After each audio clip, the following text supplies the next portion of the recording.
பிதாவே மன்னிக்கும் குணத்தை இயேசு விவரித்தாரே. இயேசுவே பிறர் அறியாத செய்த தவறை மன்னிக்க பிதாவிடம் கோரினிரே.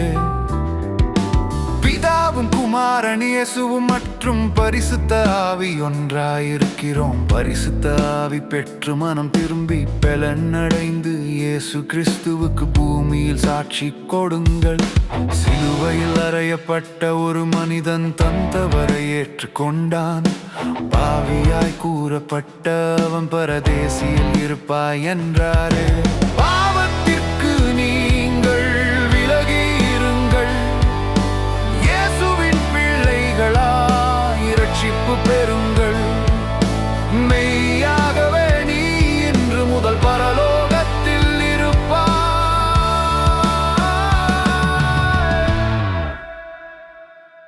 ஸ்திரீக்குள் ஆசீர்வதிக்கப்பட்டவளே, கலங்காமல் இருப்பாயாக.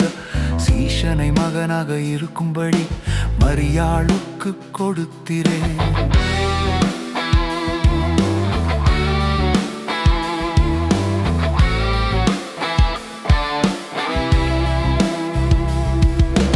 தூரத்தில் இருந்து தாயின் மனதை அறிந்தவரே, இயேசு செய்ய வேண்டிய கடமையை முடித்தாரே.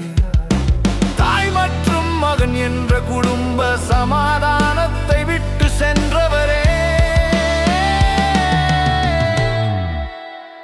என் தேவன் என்று வலியால் சத்தமிட்டாரே. தேவன் கைவிட மாட்டார், இயேசுவை பக்கத்தில் அழைத்து வைப்பார். இயேசு இறுதி வரை பரிசுத்த வாழ்க்கையை சிலுவையில் ஒப்புக் கொடுத்தார். பிதாவுக்கும் தெரியும் மறுபடியும் தன்னிடம் பேசுவார். இயேசு தாகத்தால் சிலுவையில் வெற்றி சிறந்தார். இயேசுவிடம் பரிசுத்த ஆவி இருப்பதை பலர் அறியாமல் இருந்தார்கள். தாகத்துக்கு தாயினார் என்று அறியவில்லையா? ஆத்துமா தாகம் சபைகள் பெருகுவதே ஆகும்.